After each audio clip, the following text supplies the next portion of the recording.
Getting access to frequent blue armor and particularly blue bags early on in the cycle is an easy way to get an advantage over other players in PvP, as well as allowing you to extract with significantly more loot, especially compared to a grey bag, and the reality is that they're not much harder to craft than green gear. Now if you'd like to know how to craft green armor, bags and stims, I'll drop a link to my previous video in the top of the screen now. So when it comes to blue gear, here is the breakdown of items that you need to craft a full set, going from easiest to acquire to hardest. So firstly, 3 altered nickel, 7 rattler skins, 2 cloudy velticites, 2 textiles, 1 pale ivy blossom, 2 aluminium scrap, and 2 zero system CPUs. Now, even though I ranked these in order of difficulty, in my opinion, I wouldn't say any of these are that much harder to get than what you need for the green equivalent. Now I'm going to talk you through how to get each of these items firstly on Bright Sands, and then if you're willing to take the risk, you can get a lot of them pretty easily on Crescent Falls as well. So first off with the altered nickel. This is now much easier to acquire as you can craft it by turning in 5 regular nickel at the crafting station. You can also still get it through the regular mining method, and across Crescent Falls this is pretty straightforward, particularly in areas such as rock pools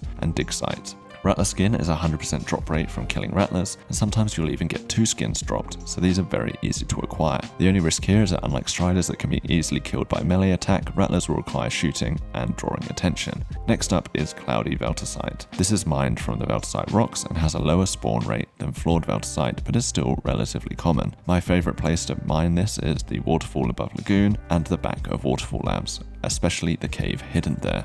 Now textiles. This is usually found lying loose inside of buildings and is particularly prevalent in Lagoon, Swamp and Comms Tower. If you want the lower risk, Lagoon is a really easy place to get a hold of it. And now we move on to the slightly rarer items. Pale ivy blossoms at first seem almost impossible to find, and that really is because they are hard to see if you aren't paying attention. But once you found a few of them, I find it generally gets much easier to spot them, and jungle is a super common spawn for them on the vines, but you can also get them relatively frequently in places such as vaccine labs and water facility, as you can see on this map. For aluminium scrap, at first this can be a really frustrating item to find, but I've had a lot of success at Comms Tower, particularly on the landing pad finding this, as well as on Crescent Falls.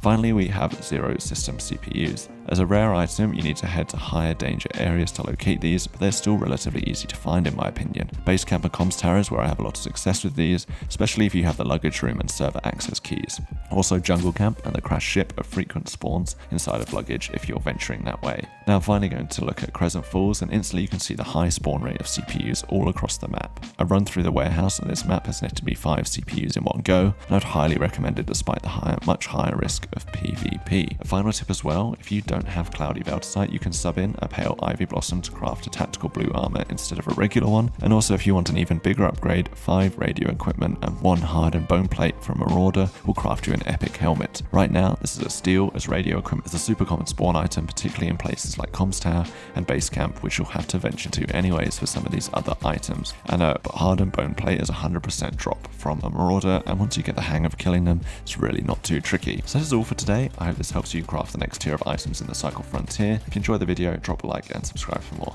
Cheers.